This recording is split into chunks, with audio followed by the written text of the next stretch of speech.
grew up in a really small town, kind of like one of those towns you blink and you miss it kind of thing. Was raised in a military family. You know, they had this air to them that they wanted to be of service to other people, and that was instilled in me at a very, very young age. Very rude awakening to going to boot camp and lining up on those yellow footprints, and you're in a completely different world. That was really the switch that flipped. That was like, okay, I'm here now. I'm locked in. Like, civilian life is over now. If your shirt is untucked, you're gonna tuck it in your pants. I got orders to Fort Leonard Wood, Missouri, motor vehicle operator. We got all of our training done, learning all the different vehicle systems, and then I got shipped from California over to Okinawa, Japan. And that was my first duty station. They were looking for volunteers to deploy to Afghanistan, and I was like one of the first people to raise my hand. That was what I wanted to do.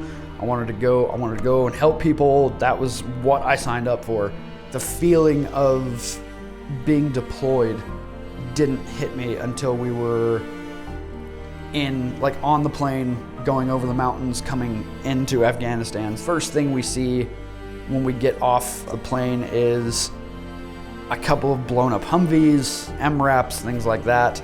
And that was kind of the realization that I might be in one of those. My brothers and sisters might be in one of those things. So that was kind of a really, really abrupt adjustment to what the next 6 to 7 months was going to be. We stayed back at the main logistics hub, which was called Camp Leatherneck. Marines were getting hurt, Marines were getting killed, and that was kind of the first time that I had experienced a Marine that I knew who had passed. The first initial death is kind of what I would equate to like ripping the Band-Aid off of the next couple events that were coming down. It really just felt like every time we were out somewhere, someone was getting hurt, someone was getting shot, someone was getting blown up, and it was a lot to process. I had this feeling almost in my chest that I wasn't quite done over there. So I used what was left of my GI Bill to get ready to be a civilian contractor. And that's what I did for, I want to say it was just shy of a year. Coming back, I got really into combat sports. So I started getting more into like boxing and kickboxing, Muay Thai, Jiu-Jitsu. So that's where I found a lot of my new, friends group outside of the military was that combat sports group.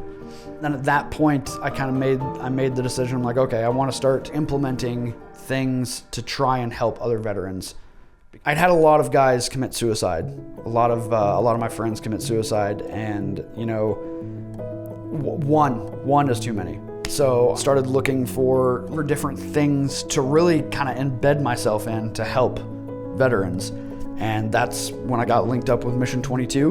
Once an individual's time comes up for, shipping, things like that, get a box. These are some of the supplements that they get, along with some of the reading materials. Seeing the veterans that start initially and where they're at compared to where they're at when they finish the program, or even a few months into the program, you see these transitions. They're starting to talk about their health a little bit differently. They're starting to notice what they're eating. They're starting to notice, oh man, I didn't get full 8 hours of sleep last night, or oh, I didn't drink enough water today. And it's things they wouldn't have thought of until having that coach, or reading that material, things like that. It's things they wouldn't have thought about, things I never would have thought about as well. And just having those items there for you as tools to better yourself. That's what we're trying to do. We're trying to heal the veteran community, and in turn, once we heal that veteran community, we send them back out into the civilian community, and they're better husbands, better fathers, and it comes full circle.